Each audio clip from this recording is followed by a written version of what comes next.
ಇಲ್ಲಿ ನೋಡಿ ಅಪ್ಪ ಮಗ ಇಬ್ಬರು ಬೈಕಲ್ಲಿ ಬರ್ತಾ ಇದ್ದಾರೆ. ನಮ್ಮಪ್ಪ ದೇವಸ್ಥಾನಕ್ಕೆ ಬರಲ್ಲ ಅಂತಿದ್ರು, ಬುಲೆಟ್ ಓಡಿಸೋ ನೆಪದಲ್ಲಿ ಬಂದರು.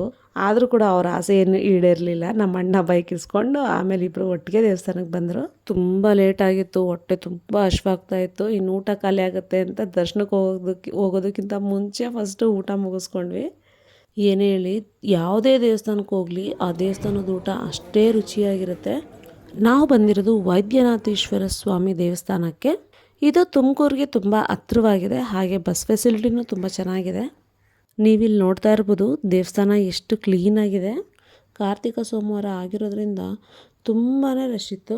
ನಾವು ಹೋಗಿದ್ದು ಮಧ್ಯಾಹ್ನದ ಮೇಲೆ. ನಮ್ಮ ಅಣ್ಣನ ಮಗನಿಗೆ ತುಲಾಭಾರ ಕೊಡೋ ಹರಕೆ ಬೇರೆ ಇತ್ತು.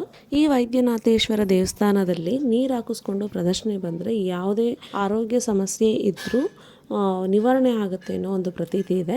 ನಾವು ಪ್ರತಿ ಸರಿನೂ ಹೋದಾಗಲೆಲ್ಲ ನೀರು ಹಾಕಿಸ್ಕೋತೀವಿ. ಆದರೆ ನಾನು ಚಿಕ್ಕ ಮಗುನ ಎತ್ಕೊಂಡಿದ್ದರಿಂದ ನಾನೊಬ್ಳನ್ನ ಬಿಟ್ಟು ಇನ್ನು ಉಳಿದಿದ್ದು ಎಲ್ಲರೂ ಕೂಡ ನೀರು ಹಾಕಿಸ್ಕೊಂಡ್ರು. ತುಲಾಭಾರ ಸೇವೆ ಇದ್ದಿದ್ದು ಸಣ್ಣ ಮಗುಗೆ, ಆದರೆ ತಗೊಂಡೋಗಿದ್ದು ಅಕ್ಕಿ ಬೆಲ್ಲ ಜಾಸ್ತಿ ಇದ್ದಿದ್ದರಿಂದ ಇನ್ನೊಂದು ಮಗುನೂ ಕೂರಿಸ್ಬೋದು ಅಂತ ಹೇಳಿದರು. ಹಾಗಾಗಿ ಇಬ್ಬರನ್ನೂ ಒಟ್ಟಿಗೆ ಕೂರಿಸಿದ್ದೀವಿ ಅಷ್ಟೇ.